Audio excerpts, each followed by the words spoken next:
Hello everyone! This is CJ Suriel and welcome to my vlog. For today's recipe, magluluto naman tayo ng ating paboritong pang-merienda. Gagawa tayo ng palabok. Pero guys, easy version lang itong gagawin natin. Kaya uunahin ko na munang maglaga ng ating eggs pang garnish mamaya. Mga 4 na eggs pwede na yan. Balatan na rin natin and iset aside natin after.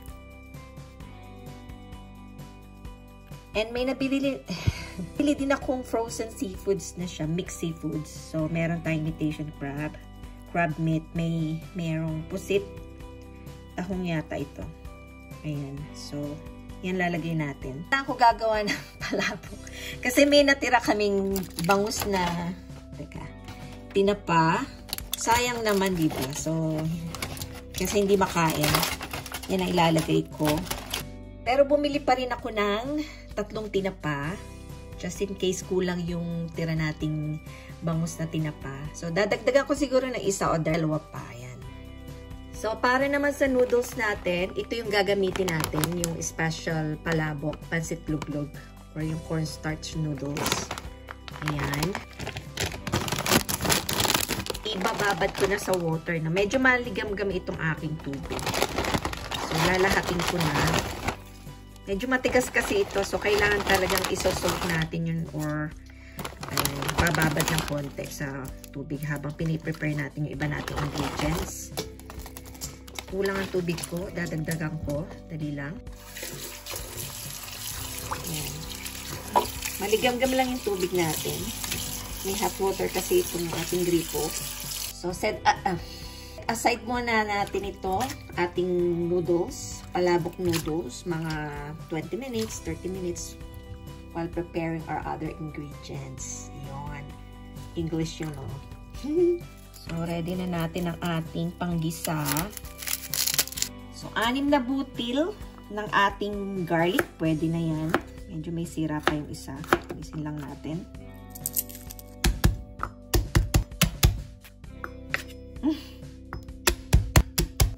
Mince lang natin. Then, meron tayong 2 medium size na onion.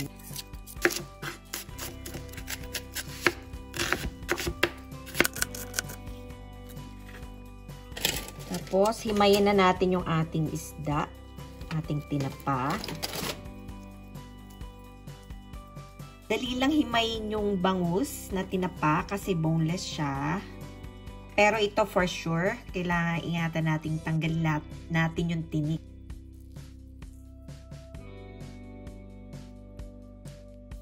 Mas maganda pag kinakamay natin, kaysa yung mag-gloves tayo kasi para ma-feel natin kung may tinik. Actually, wala halos. Oh. Tanggalan natin lahat ng tinik. Pwede tayo mag-start magluto. Lemon ako, pantanggal ng yung amoy ng tinapa sa kamay. Malambot na rin yung ating noodles. Pwede na natin paghiwa-hiwalayin. Yan, salain na natin. Drain na natin tubig. Nagpainit na ako ng kawali. Lalagyan natin ng konting-konting oil. Konti lang. Lulutuin ko muna yung ating tinapa.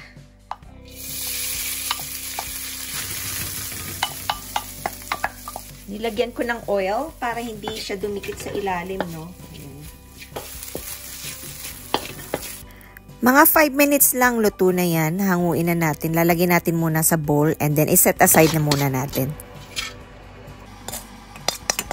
Guys, using the same pan, di na natin kaya linisin. Maglalagay na tayo ng cooking oil ulit. Mainit na yung kawali na yan. Mga 2 tablespoon. Tapos lalagyan natin ng 1 teaspoon atsuete. Yan yung magiging pampakulay natin. So, powder yung ginamit nating atsuete. So, saute na rin natin yung ating minced garlic. Tapos isusunod na natin yung ating onions. Lutuin lang natin itong ating garlic and onions, no? Yung sa lumambot. Guys, medyo shortcut yung gagawin natin kasi lalagyan ko siya ng palabok mix. So, tatansyahin ko lang kung ilan yung mailalagay ko. Ayan, 2 siya. So, once luto na ating garlic and onions, Ano ba yan? Ilalagay ko na yung ating seafood mix. So, bahagya lang natin lulutuin yan. Maulan today, pero kailangan natin kumuha ng kalamansi. Basa. Meron siyang isa.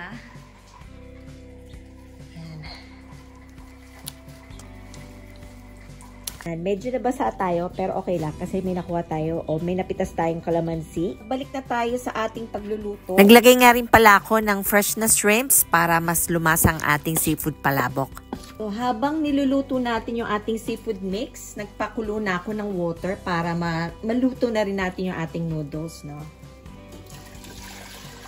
So, i-dissolve na natin or yung ating palabok mix, no? Sa water. 2 pakete yung gagamitin ko. Gusto ko kasi maraming sauce. Magkaiba pa ng brand ng palabok mixture na gamit natin, no? Pero for sure, parehas lang ng lasa. So, sundin lang natin yung instructions dun sa pakete ng palabok mix. Ayan, dinisolve ko na. And then after that, lulutuin na natin. Maglalagay lang ako ng konting patis or yung ating fish sauce. Mga 1 teaspoon lang. Maglalagay din ako ng 1 teaspoon na granulated sugar. Saluin lang natin. Luto na ito.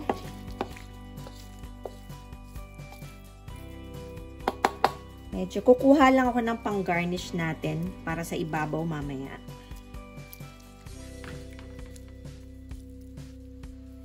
Set aside lang natin. And bago ko lagay yung palabok mix, lalagyan ko na ng tinapa.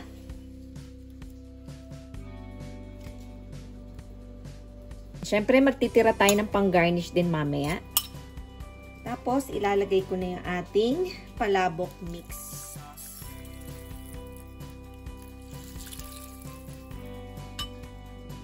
So, haluin lang natin yung ating sauce para hindi didikit sa ilalim hanggang sa lumapot. So, papakuluin lang natin. Then, kapag medyo malapot na, maaari na nating idagdag yung ating noodles. Nasa inyo na yon kung gusto nyong ihalo yung noodles or kung gusto nyong sa ibabaw nyo lang ilalagay yung sauce. Yung sa akin, mas gusto ko yung parang spaghetti. Pinaghahalo na. Ayan. Tulo na ang ating tubig.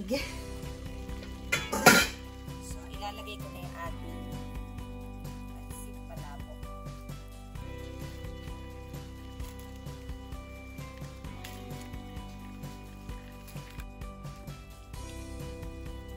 So, hinihintay ko lang siyang kumulo saka lumapot, ano. So, kailangan medyo halu-haluin natin bahagya para hindi dumikit sa ilalim. Ayan, malapot na siya. So, hintay na lang natin yung palabok noodles natin, ano? Tapos, isasama na natin dito.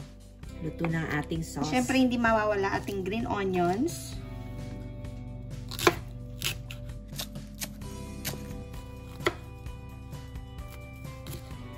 And ang ating kalamansi.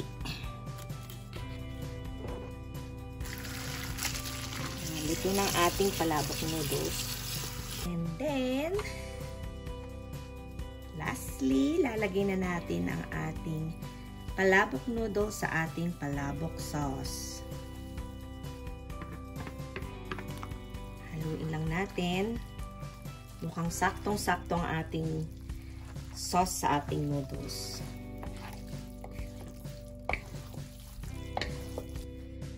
Lulutuin ko pa ito for another 5 minutes na para ma-absorb nung palabok noodles yung ating sauce.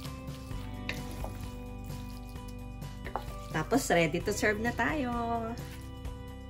Pudpuran pa natin ng konting tinapa flakes. Ayan. Tapos, haluin natin ulit.